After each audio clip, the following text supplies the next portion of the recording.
Dear students, मैं तुम्हें आज की क्लास में पढ़ाने जा रहा हूँ कि भारतीय इतिहास को जानने का मुख्य साहित्यिक स्रोत क्या पढ़ाएंगे। साहित्यिक स्रोत पढ़ाने जा रहे हैं। माने भारत के इतिहास को यदि मुझे जानना हो तो भारतीय इतिहास को किस तरीके से हम साहित्यिक दृष्टिकोण से समझ सकते हैं, इसको समझने का मूल चीज़ हम यहाँ देख रहे हैं। सबसे पहले जानेंगे कि प्राचीन भारत के इतिहास को जानने के कई सारे साहित्यिक स्रोत हैं, जिसमें से कुछ अति महत्वपूर्ण स्रोत के बारे में मैं यहाँ बताने जा रहा हूँ। इसे याद रखोगे बच्चों, क्लियर है? चलो ध्यान दो। सबसे पहले राज तरंगिणी, ये एक क्वेश्चन पूछता है कि राज तरंगिणी के लेखक कौन है, तो बोलेंगे कल्हड़। राज तरंगिणी के लेखक कल्हड़ है। इसमें कश्मीर की जानकारी बताई गई है, काफ़ी इंपॉर्टेंट पूछता है परीक्षा में। कश्मीर की जानकारी किस पुस्तक से पता चलता है, तो हम लिखेंगे राज तरंगिणी से पता चलता है। और यह 12वीं शताब्दी में हर्ष के दरबारी थे। एक प्रश्न पूछता है, फिर क्वेश्चन यहाँ रहेगा हमारा कि कल्हड़ किसके दरबार में थे, तो हम बोलेंगे हर्ष के दरबार में थे। नेक्स्ट, एक नंबर के बाद दूसरा नंबर क्वेश्चन है मुद्रा राक्षस। मुद्रा राक्षस के लेखक कौन है? विशाख दत्त। याद रखो, मुद्रा राक्षस के लेखक विशाख दत्त हैं। यह एक संस्कृत ड्रामा है जो मौर्य प्रशासन की जानकारी देता है। मौर्य प्रशासन की जानकारी देने वाले बहुत कम पुस्तक हैं। उन पुस्तकों में एक पुस्तक का नाम है हमारा मुद्रा राक्षस, लेखक है विशाख दत्त। यह संस्कृत ड्रामा। नेक्स्ट है काफ़ी इम्पोर्टेंट में इसमें से वह है हमारा, कहता है ये देख लो बच्चे कि अभिज्ञान शकुंतलम, काफ़ी इम्पोर्टेंट। ये जान लो, जितने सारे एग्जाम्स दोगे उसमें कहीं ना कहीं ये बार बार पूछते रहता है कि कालिदास, थोड़ा सा जानेंगे हम कालिदास के बारे में। कालिदास चंद्रगुप्त द्वितीय विक्रमादित्य के समय के लेखक हैं। याद रखेंगे, गुप्त काल में चंद्रगुप्त द्वितीय विक्रमादित्य, जिसके समय समझ लो गुप्त साम्राज्य अपने चरम पे था, गोल्डन एज के नाम से भी जाना जाता है गुप्त काल को। इसी गुप्त काल के समय में कालिदास एक ऐसे विद्वान व्यक्ति हुए कि शेक्सपियर को इंग्लैंड का कालिदास कहते हैं हम लोग, और कालिदास को भारत का शेक्सपियर भी कहते हैं। इनकी कई महत्वपूर्ण रचनाएं हैं जिन्हें हमें याद रखना है। सबसे पहले इसमें सबसे इम्पोर्टेंट में है अभिज्ञान शकुंतलम। क्या याद रखेंगे? अभिज्ञान शकुंतलम किसकी रचना? कालिदास की रचना। फिर रघुवंशम, रघुवंशम किसकी रचना? कालिदास की रचना। तीसरा कुमार संभव, कालिदास की रचना है। मेघदूत, कालिदास की रचना। ऋतु संहार, कालिदास की रचना। विक्रमोर्वशीयम, यह भी है कालिदास की रचना। और मालविकाग्नि मित्र, मालविकाग्नि मित्र भी कालिदास की रचना। इस तरीके से कालिदास की हम कई सारी रचनाएं लिखें, और जो भी एग्जाम्स होते हैं इसमें कालिदास की रचनाओं के बारे में पूछता रहता है। हम फिर से हम बता देते हैं, थोड़ा सा याद रखोगे बच्चे। कौन कौन? अभिज्ञान शकुंतलम, रघुवंशम, कुमार संभव, मेघदूत, ऋतु संहार, विक्रमोर्वशीयम और मालविकाग्नि मित्र। ये सभी पुस्तकें हैं, ये सब साहित्य के लेखक हमारे कालिदास है। और कालिदास को याद रखेंगे कि चंद्रगुप्त द्वितीय विक्रमादित्य के समय के ये लेखक हैं। और इस तरीके से नेक्स्ट में फिर से हम पढ़ रहे हैं, यहाँ पर ध्यान दो सभी कि अगला है आमुक्त माल्या। लेखक, पुस्तक का नाम है आमुक्त माल्या। लेखक कौन है? कृष्णदेव राय प्रथम। यह दक्षिण भारत के ये ऐसे महाराज जैसे उत्तर भारत में अकबर और बीरबल की कहानियाँ प्रसिद्ध है, उसी तरीके से दक्षिण भारत में, याद रखेंगे, दक्षिण भारत में कृष्णदेव राय के यहाँ तेनालीराम हुआ करते थे। तेनालीराम और कृष्णदेव राय की कहानियाँ फेमस है। तो इस तरीके से आमुक्त माल्या कृष्णदेव राय की रचना है, और ये राजनीति पर रचना किया गया है। इसमें राजनीति के बारे में बताया गया है कि किस तरीके से आमुक्त माल्या में राजनीति कैसे हुआ करती थी, ये सब हम पढ़ेंगे। नेक्स्ट, अब इसमें से पुस्तकों की अगर हम बात करते हैं तो नेक्स्ट पुस्तक में फिर से हमारा आता है यहाँ पर वैजयंती। पुस्तक का नाम है वैजयंती। यादव प्रकाश की रचना है, जो प्राचीन काल का ये शब्दकोश है। याद रखेंगे, बार बार पूछता है कि वैजयंती किस प्रकार की विधा है। यह कहानी है, कविता है, शब्दकोश है, तो हम क्या बोलेंगे? शब्दकोश है। और अब मुगल काल के बारे में हम आते हैं, जिसमें हम पढ़ते हैं अकबर के समय में एक बहुत ही महत्वपूर्ण व्यक्ति है जिसका नाम है अबुल फजल। नाम रहेगा अबुल फजल। अबुल फजल ने लिखा अकबर नामा या आईने अकबरी, माने अकबर की चर्चा जिस पुस्तक में की गई उसे ही अकबर नामा के नाम से जानते हैं, और अकबर के समय के महत्वपूर्ण लेखक में आते हैं अबुल फजल। अल बरूनी, याद रखेंगे अल बरूनी को। अल बरूनी ने एक पुस्तक लिखा किताबुल हिंद। किताबुल हिंद माने हिंद के बारे में उसने जो किताब लिख दिया, यह अरब यात्री था, इसे जानेंगे हम लोग, और गजनवी के साथ भारत आने वाला व्यक्ति। यह अल बरूनी को हम भूलेंगे नहीं, उसकी रचना है किताबुल हिंद। नेक्स्ट है पुस्तक का नाम है रेहला, काफ़ी इंपॉर्टेंट, स्टार लगा लेंगे इस पर। रेहला लिखा है इब्न बतूता, यह मार्को यात्री था। यह मार्को का रहने वाला व्यक्ति, मोरको नहीं मार्को होगा बच्चों, तो मार्को पोलो का ये रहने वाले व्यक्ति है इब्न बतूता, जो भारत आकर पुस्तक लिखा रेहला, इसे भी याद रखेंगे हम। नेक्स्ट काफ़ी इम्पोर्टेंट लेखक में हम इसमें बताने जा रहे हैं बच्चे, इसे याद रखोगे, और वह है हमारा तारीख़ फ़िरोज़ शाही। याद रखेंगे तारीख़ फ़िरोज़ शाही की रचना करने वाला व्यक्ति ज़ियाउद्दीन बरनी, भूलेंगे नहीं। फ़िरोज़ शाह तुगलक के बारे में उसने लिखा था, और इस तरीके से तारीख़ फ़िरोज़ शाही ज़ियाउद्दीन बरनी की रचना। ज़ियाउद्दीन बरनी के बारे में जानोगे कि इसी ने मोहम्मद बिन तुगलक को, याद रखेंगे ये दो तीन मुगल तुगलक संप्रदाय राजाओं के समय में यह लेखक का काम किया है। तो एक है मोहम्मद बिन तुगलक, यह मोहम्मद बिन तुगलक को पागल सुल्तान कहा था। क्या कहा था? पागल सुल्तान। पूछते हैं परीक्षा में कि मोहम्मद बिन तुगलक को पागल सुल्तान किसने कहा था? हम बोलेंगे ज़ियाउद्दीन बरनी ने। और इसने फ़िरोज़ शाह तुगलक के बारे में भी लिखा तारीख़ फ़िरोज़ शाही में, और इसने बताया था कि किस तरीके से फ़िरोज़ शाह तुगलक भारत को डेवलप करने के लिए भारत में चारों तरफ नदियों का, नहरों का प्रबंध काफ़ी बेहतर से किया। तो फ़िरोज़ शाह तुगलक जाना जाता है नहरों के प्रबंध के लिए, इसे हम याद रखेंगे। क्लियर है बच्चे? नेक्स्ट में हम पढ़ रहे हैं इंडिका, काफ़ी इंपॉर्टेंट, भूलना नहीं है इसे। इंडिका, ये इस पर भी स्टार लगाता हूँ मैं, इंडिका डबल स्टार लगा देता हूँ इंडिका को, क्योंकि इंडिका बार बार पूछता है बच्चों। मेगास्थनीज की रचना है, पता है यह यूनान के सीरिया का रहने वाला था, जो 305 ईस्वी पूर्व से लेकर 257 ईस्वी पूर्व में सेल्यूकस निकेटर का दूत के रूप में भारत पहुंचा था। याद रखेंगे भारत पे आक्रमण करने वालों में, जैसे जब यहाँ से सिकंदर जाता है तो उसी का सेनापति सेल्यूकस निकेटर, और सेल्यूकस निकेटर के दूत के रूप में जो मेगास्थनीज है भारत आता है। और उस समय मगध साम्राज्य का शासक चंद्रगुप्त द्वितीय था। तो चंद्रगुप्त द्वितीय, यह समझ लो, यह जो चंद्रगुप्त द्वितीय है उसी के दरबार में यह हाजिर होता है। तो इतना हम याद रखेंगे बच्चों। नेक्स्ट हम पढ़ेंगे इसी में से अगला पुस्तक, और उस पुस्तक का नाम है लाइव्स। याद रखो कौन सा पुस्तक? लाइव्स या पैरेलल लाइव्स, यह प्लूटार्क की रचना है। प्लूटार्क यह भी एक यूनानी लेखक था, जो मौर्य और मौर्योत्तर कालीन स्थिति का वर्णन करता है। मौर्य काल याद रखेंगे, सबसे पहले हम पढ़ेंगे हड़प्पा काल, हड़प्पा काल के बाद हम पढ़ेंगे वैदिक काल, वैदिक काल के बाद समझो महाजनपद काल, महाजनपद काल के बाद हम पढ़ते हैं, बोलो, मौर्य काल, मौर्य काल। अब मौर्य काल के बाद हम पढ़ेंगे मौर्योत्तर काल, मौर्यों के समापन पर जो आए उसे हम कहते हैं मौर्योत्तर। यह मौर्योत्तर काल का और मौर्य काल का वर्णन करता है, और इसी ने लिखा है। क्या लिखा है? काफ़ी इंपॉर्टेंट, ये आईएएस के एग्जाम में पूछ चुका है बच्चे, इसलिए इसको ध्यान में रखना कि चंद्रगुप्त मौर्य ने 6 लाख सेना लेकर पूरे भारत को रौंद दिया।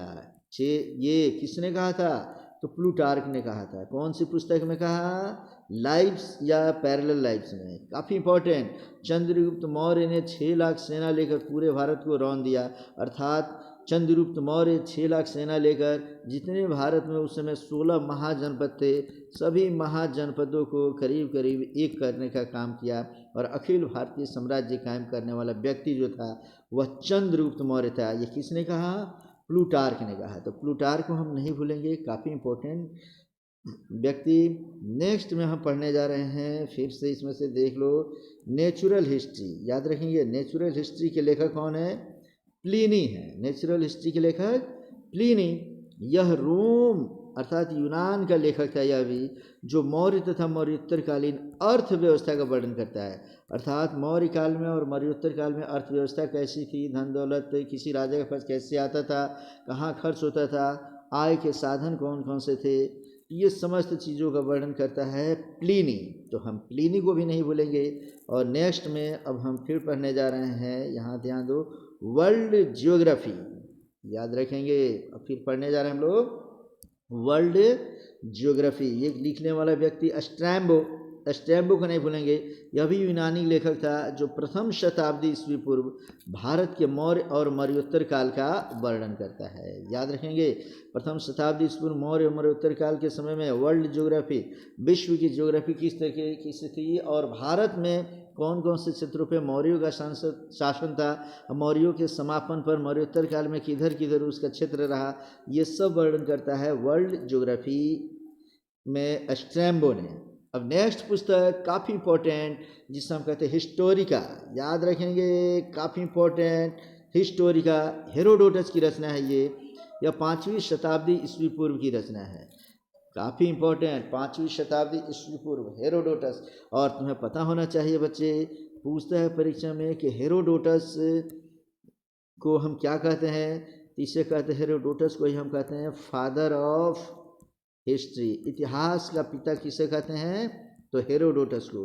हेरोडोटस का कालखंड क्या है, तो 5वीं शताब्दी ईस्वी पूर्व। उसने कौन सी पुस्तक लिखी, हिस्टोरिका। ये याद रखेंगे, सबसे इंपॉर्टेंट में इस पर भी स्टार लगाता हूँ मैं, इससे भी खूब ठीक तरीके से देखोगे बच्चों तुम लोग।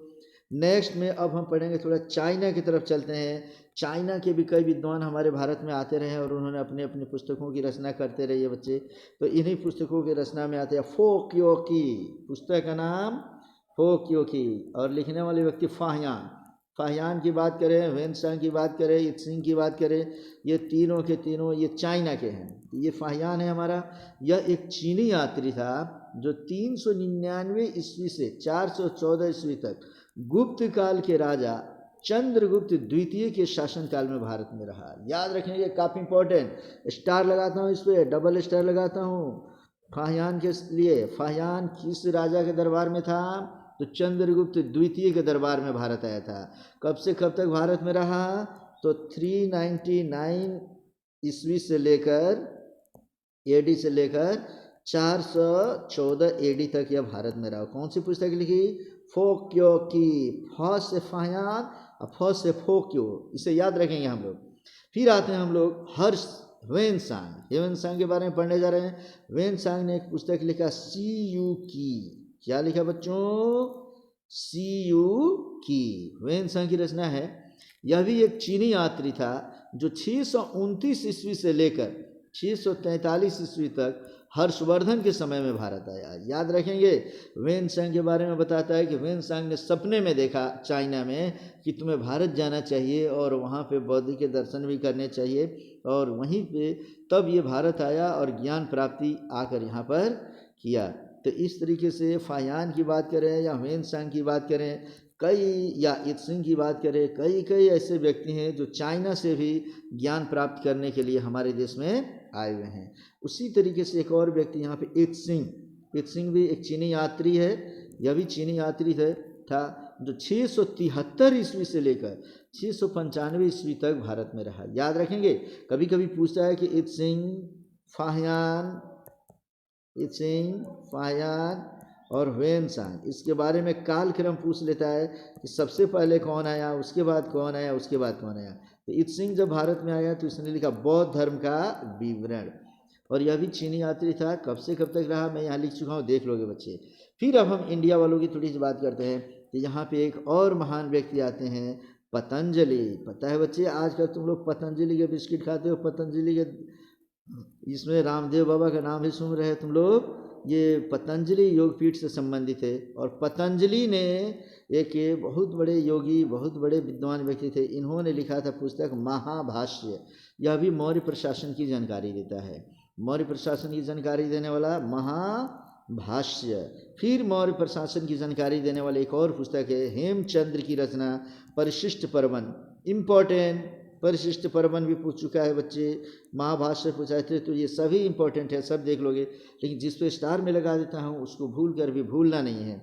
तो हेमचंद्र की रचना कौन सी है बच्चों? परिशिष्ट पर्वन, हम देखेंगे परिशिष्ट पर्वन। और नेक्स्ट में है रामायण। रामायण जो है हमारा महाकाव्य है, यह वाल्मीकि की लिखी गई एक ऐसी रचना है बच्चों, जिसमें हम देख रहे हैं कि वाल्मीकि ने जो रामायण लिखा वह श्लोक के रूप में लिखा था। उसमें 24,000 श्लोक है। बार बार पूछता है कि रामायण में कितने श्लोक है, हम बोलेंगे 24,000, 24,000। इसे प्रथम आदि काव्य या चतुर्विंशति सहस्त्र संहिता के नाम से भी जाना जाता है। मैंने पूछी परीक्षा में कि प्रथम आदि काव्य कौन है, तब हम बोलेंगे रामायण। और इसे हम चतुर्विंशति सहस्त्र संहिता माने 24,000 श्लोकों का ये संहिता है वाल्मीकि का रामायण। यह गुप्त काल की रचना है, याद रखेंगे। बार बार ये पूछता है कि किस काल में रामायण लिखी गई, तो हम बोलेंगे कि रामायण गुप्त काल में लिखी गई है, ये भूलना नहीं है। गुप्त काल की लिखी गई एक ऐसी काल्पनिक कथा जिसमें त्रेता युग की कहानी बताई गई है। वाल्मीकि नामक एक ऋषि जो है विद्वान व्यक्ति, वह गुप्त काल में एक पुस्तक लिखते हैं जिसमें 24,000 श्लोक है, और उसे प्रथम आदि काव्य का नाम देते हैं और नाम रखते हैं रामायण। रामायण 2 शब्दों के मेल से बना है, राम प्लस अयन। तो राम के गुणों का वर्णन जिस पुस्तक में किया गया उसे ही हम क्या कहते हैं? रामायण कहते हैं। इसमें त्रेता युग की कहानी है। थोड़ा युग के बारे में जानोगे बच्चे। हिंदू धर्मशास्त्र के अनुसार बताया जाता है कि अभी तक 4 युग हुए। सबसे पहले युग को हम कहते हैं सतयुग। सतयुग के बाद हमारा आया त्रेता युग, इसे भूलेंगे नहीं, त्रेता युग। त्रेता युग के बाद हमारा आया द्वापर युग, और द्वापर युग के बाद हमारा अभी एक युग आ गया जो चल रहा है, इसे हम कहते हैं कलयुग। तो इस तरीके से 4 युग हुए। चारों युग में सबसे पहले सतयुग, त्रेता युग, द्वापर युग, कलयुग। इसमें त्रेता युग में श्री रामचंद्र का आगमन हुआ था। आगे द्वापर युग में श्री कृष्ण का आगमन हम पढ़ेंगे। और कलयुग में तो बच्चों तुम लोग का ही आगमन हो चुका है, जहाँ झूठ, असत्य, अहिंसा, ये समस्त चीज़, हत्या, लूट, बलात्कार चारों तरफ फैले हुए हैं बच्चे। भाई भाई का दुश्मन पड़ा हुआ है, वह है कलयुग। और त्रेता युग की कहानी रामायण जो पढ़ रहे हैं, यह 5+2 अर्थात 7 मूल कांड में है।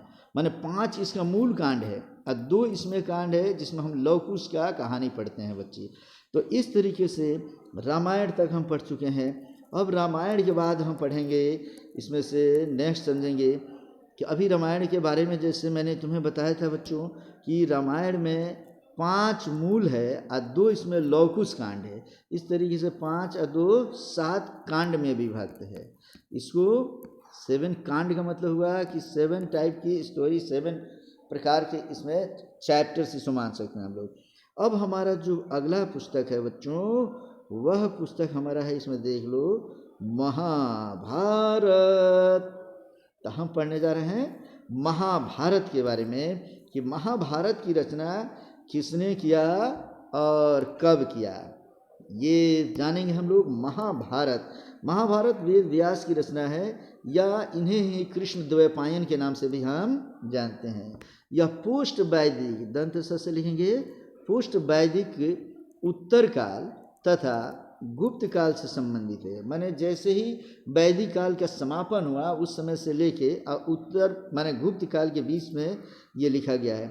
इसमें द्वापर युग की घटना बताई गई है। माने फाइनली लिखा गया गुप्त काल में, इसे याद रखेंगे हम लोग। और द्वापर युग, अभी मैंने बताया कि द्वापर युग श्री कृष्ण के काल को कहते हैं हम लोग। यह 18 सर्ग में विभक्त है। काफ़ी इंपॉर्टेंट, स्टार लगाता हूँ मैं यहाँ। पूछता है कि महाभारत कितने सर्ग में विभक्त है, तो हम बोलेंगे 18 सर्ग में विभक्त है। और इसमें 1,00,000 श्लोक है, याद रखेंगे 1,00,000 श्लोक। दुनिया का सबसे बड़ा महाकाव्य महाभारत, जिसमें 1,00,000 श्लोक है। और पता है बच्चों कि पहले जिसे आज हम महाभारत कहते हैं, इसके पहले भी इसकी रचना जब हुई तो नाम इसका महाभारत नहीं था। इसका नाम उस समय अलग अलग तरीके से लिया जाता था। जैसे पहले इसका नाम था जय संहिता, यह महाभारत का ही पूर्व नाम था, कृष्ण द्वैपायन के द्वारा लिखा गया। और यह भी पोस्ट वैदिक काल में यह लिखा गया बच्चे। इसमें 12,000 श्लोक थे। फिर जैसे ही समय बढ़ा, माने मौर्य तथा पोस्ट मौर्य काल में, इस समय आते आते समझ लो इसमें 24,000 श्लोक जुड़ गए। कृष्ण द्वैपायन ने लिखा और उस समय इसका नाम रखा गया था जय भारत संहिता। ये महाभारत का अन्य नाम है। इस तरीके से महाभारत की बात करें तो सबसे पहले महाभारत का नाम था जय संहिता, और जय संहिता में 12,000 श्लोक थे। इसके बाद आया हमारा जय भारत संहिता। जय भारत संहिता में हमारे देख लो कितने श्लोक थे, 24,000। और तब जय भारत के बाद आया महाभारत, और इस महाभारत में आ गया हमारा 1,00,000 श्लोक, और ये दुनिया का सबसे बड़ा महाकाव्य बन गया बच्चों। तो इस तरीके से महाभारत भी हम समझ गए। नेक्स्ट में हम समझने जा रहे हैं अष्टाध्यायी। काफ़ी इंपॉर्टेंट, भूलना नहीं है इसे। अष्टाध्यायी पूछता है कि अष्टाध्यायी के लेखक कौन है? पणिनि। पणिनि काफ़ी विद्वान व्यक्ति, इन्हें संस्कृत के पहला व्याकरण का जन्मदाता माना जाता है। माने संस्कृत के व्याकरण का जन्मदाता कौन है? तो पणिनि है। स्टार लगा लो बच्चे। अष्टाध्यायी का मतलब 8 अध्यायों में यह विभक्त है। एक प्रश्न पूछता है हिंदी में भी, अष्टाध्यायी कौन सा समास है? तो समास के रूप में हम इसे बोलेंगे एक अष्टाध्यायी द्विगु समास है। द्विगु समास किससे कहते हैं बच्चे? जिस समासिक शब्द का पहला पद संख्यावाची हो उसे हम द्विगु समास कहते हैं। और अष्टाध्यायी मतलब अष्ट प्लस अध्यायी, माने अष्ट अध्याय, 8 अध्यायों में विभक्त अष्टाध्यायी। इसके लेखक कौन? पणिनि, भूलेंगे नहीं। और इसमें 3863 सूत्र है। सूत्र को ही हम सूक्त बोलते हैं, इसे सूक्त के रूप में याद रख लेंगे हम लोग। और यह 6ठी शताब्दी ईस्वी पूर्व की रचना है। याद रखेंगे, महाजनपद काल की जैसे शुरुआत होती है 6ठी शताब्दी ईस्वी पूर्व, उसी तरीके से उसी समय हमारी ये पणिनि की लिखी गई अष्टाध्यायी की ही शुरुआत होती है। फिर नेक्स्ट समझते हैं हम लोग बच्चे भास। भास भी पुष्ट मौर्य काल के एक महान ये राजा भी है और लेखक भी है। उन्होंने लिखा है प्रतिज्ञा युगांधरायण, काफ़ी इंपॉर्टेंट। पहले पुस्तक का नाम प्रतिज्ञा युगांधरायण, दूसरा हो जाएगा स्वप्नवासो दत्ता। स्टार लगा लो, स्वप्नवासो दत्ता पे स्टार लगा लो बच्चे, बार बार पूछता है। तीसरा है प्रतिमा नाटक, तो प्रतिमा नाटक है या प्रतिमा नाटक। चौथा है उरुभंग, उरुभंग भी बार बार पूछता है, इस पर स्टार लगा लो। और चारुदत्त, चारुदत्त को भी स्टार लगा लो बच्चे। ये 5 पुस्तकें भास के द्वारा लिखी गई। जैसे कालिदास ने अभी हम पढ़े कि कई पुस्तकें लिखी थी, उसी तरीके से भास ने भी कई पुस्तकें लिखी है। और इसके बाद इसमें राजा हॉल, एक राजा होते हुए भी अपने विद्वता का परिचय देते हैं राजा हॉल, और ये लिखते गाथा सप्तशती। याद रखें, गाथा सप्तशती किसकी रचना? राजा हॉल की रचना है। इसमें राधा का प्राचीनतम जिक्र हुआ है। याद रखेंगे, कृष्ण और राधा की जो बात हम करते हैं, पूछता है परीक्षा में कि राधा का जिक्र करने वाला सबसे प्राचीनतम साहित्य कौन सा है? तो लिखेंगे गाथा सप्तशती, जिसमें राधा का प्राचीनतम जिक्र हुआ है। लिखने वाला व्यक्ति कौन? राजा हॉल। और यह प्रेम पर आधारित कथा है। राधा और कृष्ण का प्रेम तो सर्वोपरि है बच्चे, तुम जानते ही हो। तो ये प्रेम पर आधारित पुस्तक लिखने वाले राजा हॉल है, जो गाथा सप्तशती लिखते हैं। और ये देख लो बच्चे, एक सूची लाया हूँ पुनः मैं काफ़ी इंपॉर्टेंट पुस्तकों का, और यह है नागार्जुन की रचना। उत्तर भारत में जिस तरीके से कालिदास हमारे फेमस है बच्चे, उसी तरीके से महत्वपूर्ण व्यक्तियों में एक आते हैं हमारे नागार्जुन। यह कनिष्क के दरबार में रहते थे बच्चे। तो कनिष्क के दरबार में पता है कनिष्क कौन था? 78 ईस्वी में चालू करने वाला शक संवत, भूलना नहीं है बच्चे। कौन सा संवत? शक संवत। ये पोस्ट मौर्य काल में ये व्यक्ति आता है बच्चे। महान राजा के रूप में कनिष्क अपने आप को प्रतिस्थापित करता है, और जो शक संवत चलाता है बच्चे, इसी शक संवत के आधार पे हम लोगों के देश में जो भी शादी ब्याह चैत वैशाख जेठ आषाढ़ कुवार कार्तिक अगहन पूष माह करके जो माह आते हैं, ये शक संवत में ही वर्णित है बच्चे। और नागार्जुन ने लिखा शून्यवाद, काफ़ी इंपॉर्टेंट। शून्यवाद के बारे में पूछता है कि शून्यवाद किसने लिखा था? लिखेंगे हम लोग नागार्जुन। फिर कहता है माध्यमिका स्कूल ऑफ फिलॉसफी, किसने लिखा? नागार्जुन, दूसरे पुस्तक का नाम। तीसरा है शून्यता संप्रति, किसने लिखा? नागार्जुन। चौथा है अकूतो भया, अकूतो भया को लेखक नागार्जुन। पांचवा प्रज्ञा परिमिता के लेखक भी नागार्जुन। और छठा है माध्यमिका कारिका, इसके लेखक कौन? नागार्जुन। इसमें सबसे इंपॉर्टेंट, मैं स्टार नहीं बल्कि डबल स्टार लगा रहा हूं बच्चे, शून्यवाद के प्रवर्तक कौन है? नागार्जुन। ये याद करके रखेंगे हम लोग। और इसी तरीके से महान लोगों की श्रेणी में एक और व्यक्ति आते हैं जो अपना लोहा मनवाते हैं। कनिष्क के मित्र थे ये, और नाम था उनका अश्वघोष। क्या नाम था बच्चे? अश्वघोष। यह भी कनिष्क के मित्र थे। इन्होंने भी कई पुस्तकें लिखी, जिनके पहले पुस्तक का नाम है सारीपुत्र प्रकीर्ण नाटक। यह एक प्रथम नाटक है। पहली बार नाटक लिखने वाला व्यक्ति अश्वघोष का है, सारीपुत्र प्रकीर्ण। दूसरे पुस्तक का नाम है सौंदरानंद, काफी इंपॉर्टेंट। तीसरा है वज्र सूचकोपनिषद। वज्र सूचकोपनिषद लिखने वाला व्यक्ति भी अश्वघोष। और चौथा इनका पुस्तक है बुद्ध चरित। यह नाटक है, जीवनी है बुद्ध के, 28 सर्ग में विभक्त है। लिखने वाले व्यक्ति अश्वघोष। इसमें सबसे इंपॉर्टेंट अगर मैं कहूँ तो उसे याद रखना हमें, बुद्ध चरित। इतना इंपॉर्टेंट बच्चे है कि बौद्ध धर्म में अश्वघोष को महान लोगों की श्रेणी में रखा जाता है।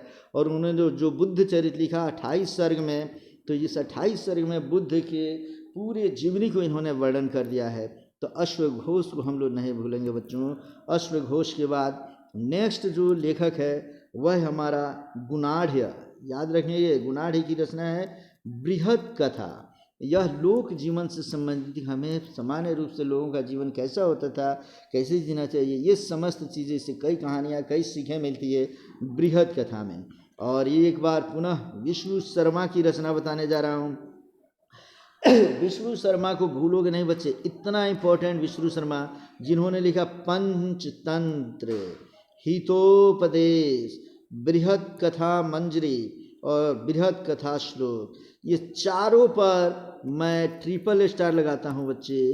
ट्रिपल स्टार में समझो कि मुख्य तौर पे पंचतंत्र और हितोपदेश, ये दोनों काफ़ी इंपॉर्टेंट है बच्चे। इसको तो जीवन में नहीं भूलना तुम, क्योंकि विष्णु शर्मा ने जो पंचतंत्र लिख लिया, पंचतंत्र ये जानवरों का रूप मानव के रूप में देते हुए, और कई कहानियाँ जानवरों का उन्होंने बताया, और जानवरों की कहानियों से मनुष्य के जीवन जीने के क्रियाकलाप का इसमें इन्होंने वर्णन किया। वह है पंचतंत्र। हितोपदेश, इस कहानियों को पढ़ने से बच्चे तुम्हें पता चलता है कि जीवन में कैसे कैसे धोखेबाज लोग होते हैं, उनसे कैसे बचना चाहिए, हमें से अपना हित साधने वाले कैसे लोग मिलते हैं, धूर्त लोग मिलते हैं, या जो भी कपटी लोग मिलते हैं, वैसे लोगों से हमें कैसे बचना चाहिए, किस प्रकार की दुनिया में लोग हैं।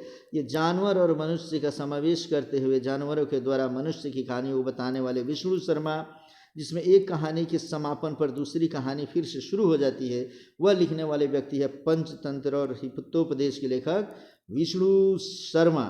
इसे भूलेंगे नहीं बच्चे। अब फिर महान व्यक्ति की बात करते हैं तो कनिष्क के दरबार में रहने वाला एक वैद्य है चरक। चरक ने लिखा चरक संहिता। यह रोग विज्ञान, शरीर विज्ञान, भ्रूण विज्ञान तथा आहार विज्ञान है। ये मतलब कि समझ लो, एक प्राचीन काल में कनिष्क के समय में एक चरक ऋषि हुआ करते थे, जिनके पूरे शरीर में चरक हो गया था, माने सफ़ेद दाग हो गया था बच्चे। और वे उस पर खोज करते करते इन्होंने रोग विज्ञान, शरीर विज्ञान, भ्रूण विज्ञान तथा आहार विज्ञान, माने एक प्रकार से साइंटिस्ट की तरह इन्होंने एक संहिता ही लिख दिया, जिसे कहते हैं हम लोग चरक संहिता। तो ये पूछता है कि चरक किसके दरबार के थे, तो हम लिखेंगे कनिष्क के दरबार में थे। और चरक ने कौन सी पुस्तक लिखी? चरक संहिता। नेक्स्ट है भारवी। भारवी की रचना है किरातार्जुनीय। किरातार्जुनीय यह भारवी की रचना है, इसे भी याद रखेंगे बच्चे। कामंदक की रचना नीतिसार, ये भी बार बार परीक्षाओं में पूछता है, इसे भी नहीं भूलेंगे हम लोग। और वज्जिका की रचना इसमें कौमुदी महोत्सव, काफ़ी इंपॉर्टेंट, इसे याद रखोगे बच्चे। ये एकमात्र रचना है जिसमें गुप्तों के उत्थान पर प्रकाश डाला है, माने गुप्त काल का उत्थान किस तरीके से होता है, यह अगर जानना होगा हमें तो कौन से पुस्तक से जानेंगे? कौमुदी महोत्सव। वज्जिका ने लिखा कि बिहार के पटना में शरद काल में कौमुदी महोत्सव हुआ करता था, जो आज के दुर्गा पूजा की तरह ही हुआ करता था। और बताया कि पटना पाटल पुष्पों से भरा हुआ रहता था। पाटल पुष्प का मतलब क्या होता है, तो ये देख लो बच्चे, पाटल पुष्प मतलब गुलाब का फूल। और इस तरीके से गुलाब के फूल चूँकि काफ़ी ज़्यादा पटना में मिलते थे, तो उसे पाटल पुष्प या पुष्पपुर के नाम से भी हम जानते थे। तो ये समस्त चीज़ें हम पढ़ेंगे वज्जिका के पुस्तक में। पुस्तक का नाम है कौमुदी महोत्सव। तो बिहार के लिए काफ़ी इंपॉर्टेंट क्वेश्चन, इसे देख लोगे तुम लोग। नेक्स्ट में हम आते हैं, पढ़ते हैं इसमें से एक पुस्तक का नाम है अमर कोश। काफ़ी इंपॉर्टेंट ये पुस्तक हम पढ़ने जा रहे हैं, अमर कोश। तो अमर कोश यह अमर सिंह की रचना है। 5वीं शताब्दी ईस्वी की यह शब्दकोश है। याद करेंगे, इसके पहले भी मैंने तुम्हें शब्दकोश पढ़ाया था बच्चे, और फिर से एक तो शब्दकोश पढ़ा रहा हूँ।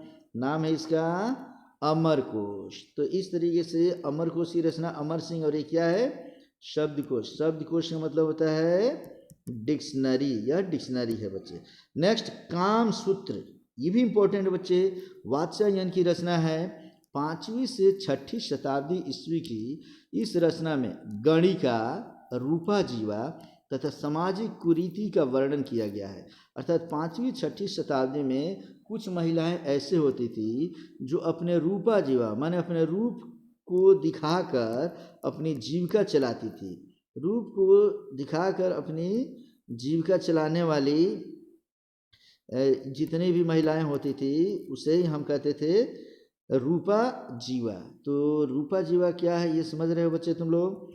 तो रूपा जीवा हो या गणिका हो, मतलब समाज में आज के डेट में भी ऐसी महिला जो पैसा रुपया लेकर और समाज में गलत कुकृत्य करती है, सामाजिक कुरीति का प्रतीक बनती है, यह आज से नहीं 5वीं 6वीं शताब्दी की में भी ये प्रचलित थी। और वो किस तरीके से कौन सा व्यवहार करती थी, समस्त चीज़ों काम सूत्र में वर्णित है। लेखक कौन है, वात्स्यायन।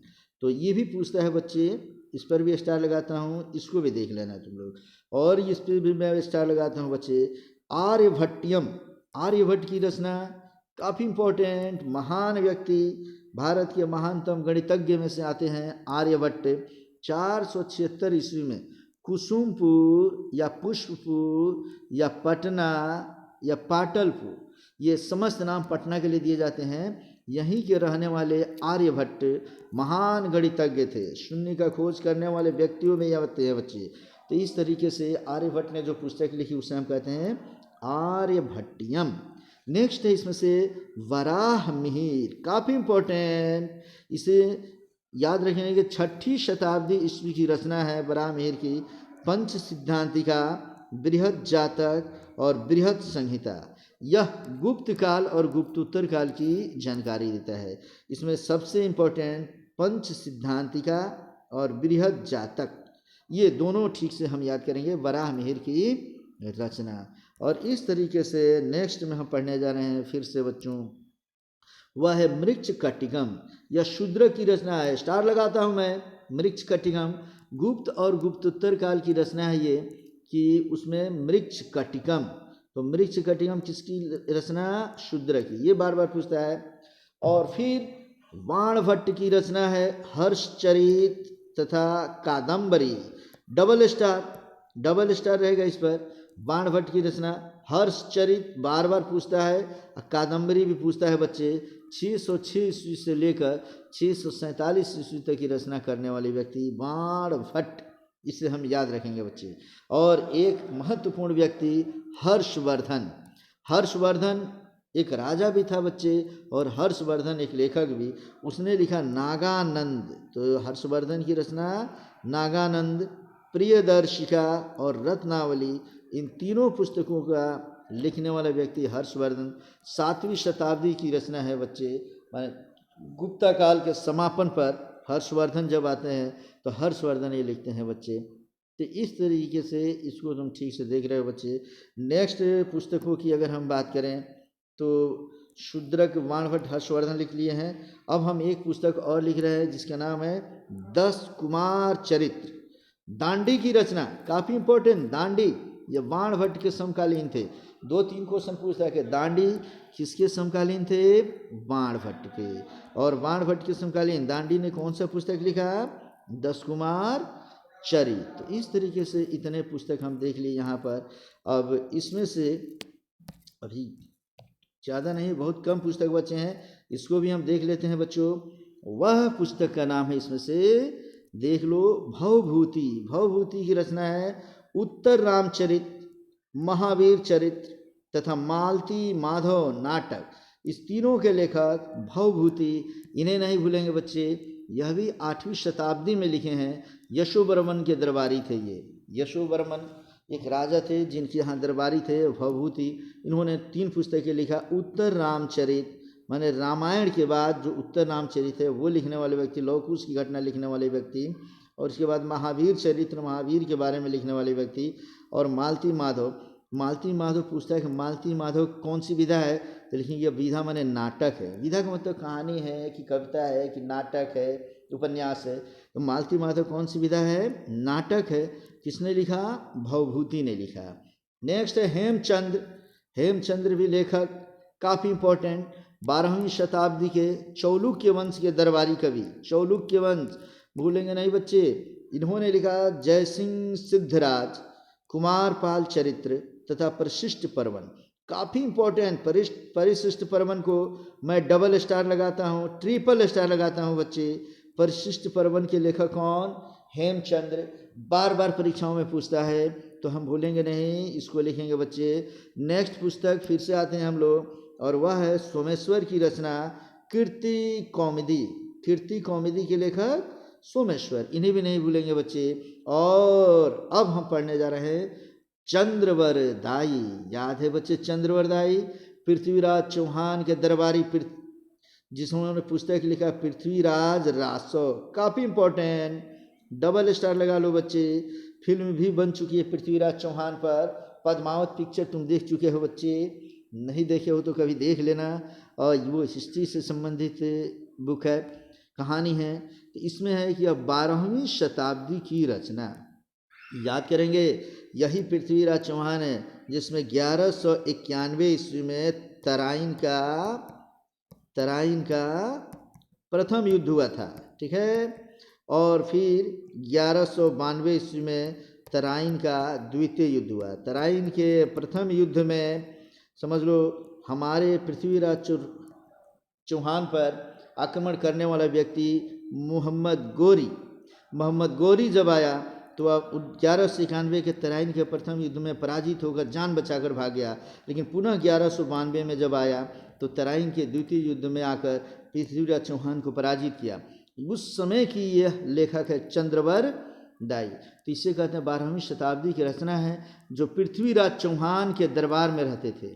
इसमें राजपूतों की उत्पत्ति की बातें बताई गई। माने भारत में राजस्थान के आसपास में राजपूतों की उत्पत्ति किस तरीके से होती है, पृथ्वीराज रासो नामक पुस्तक में चंद्रवरदाई ने बताया है। तो इसे भी नहीं भूलेंगे बच्चे हम। नेक्स्ट में इसमें हम पढ़ने जा रहे हैं अल्लाह रासो। पुस्तक का नाम अल्लाह रासो, जगनेक राव की रचना, 13वीं शताब्दी की रचना है ये, जिसमें जगनेक राव ने अल्लाह रासो लिखा है। मैंने अल्लाह उदल का नाम सुना, अल्लाह उदल का नाम सुने होंगे बच्चे। उनकी कहानियाँ नाटकों में, नाच में, ड्रामा में कई बार की जाती है। तो अल्लाह रासो की रचनाकार कौन है? जगनेक राव। नेक्स्ट है विल्हड़ की रचना। विल्हड़ ये याद रखेंगे, दक्कन भारत माने दक्षिण भारत के चालुक्य वंश की कहानी इसमें बताई गई है। विक्रमांक देव चरित, काफ़ी इंपॉर्टेंट। विक्रमांक देव चरित की रचना किसने किया? विल्हड़ ने किया था। और नेक्स्ट पुस्तक है दाय भाग। देखने में दाय भाग, जिमूत वाहन की रचना। यह एक कानून की किताब है, काफ़ी इंपॉर्टेंट। प्राचीन काल में कानून की पुस्तक कैसे हुआ करती थी, किस तरीके से संविधान चलता था, कॉन्स्टिट्यूशन चलते थे, इस पर पुस्तक तुम्हें मिलेगी कानून की किताब पर। उस पुस्तक का नाम है दाय भाग। लेखक कौन है? जिमूत वाहन। इस तरीके से बच्चे अब तुम पूरा का पूरा जितना मैंने तुम्हें साहित्य से संबंधित बताया ये तुम पूरा देखते हो। तो अगले क्लास में हम विश्व की संस्कृति पढ़ेंगे। लेकिन अभी मैंने जो तुम्हें बताया जीमूत वाहन की रचना दाएं भाग, इसे पढ़कर तुम्हें जो कुछ भी अब इससे संबंधित कोई प्रॉब्लम हो तो पूछ सकते हो। बच्चे ध्यान दो, जितने एग्जाम्स है, जो 12 क्लास का एग्ज़ाम तुम देने वाले हो, इस 12 क्लास के एग्ज़ाम में 5 क्वेश्चन से लेकर और 8 क्वेश्चन तक मैं गारंटी देता हूँ बच्चे, इतने क्वेश्चंस जो ऑब्जेक्टिव के होते हैं या सिर्फ और सिर्फ ये साहित्य से पूछते हैं। तो जो मैंने अब तुम्हें साहित्य लिखा, या समझो कि जो स्रोत होते हैं, साहित्य में भी स्रोत जो सोर्स होते हैं, इससे पूछता है कौन से पुस्तक की रचनाकार, इसके समझो कि लेखक कौन है, वह लेखक किस दरबार में रहते थे या किस राजा के यहाँ रहते थे, और उनका कालखंड क्या है, इनका कालखंड क्या है, ये समस्त चीज़ों की जानकारी इससे तुम्हें मिल जाती है बच्चे। तो काफ़ी इम्पोर्टेंट ये टॉपिक मैंने तुम्हें पढ़ाया, इसे पूरा याद करो और टेस्ट के लिए तैयार हो जाओ। ओके।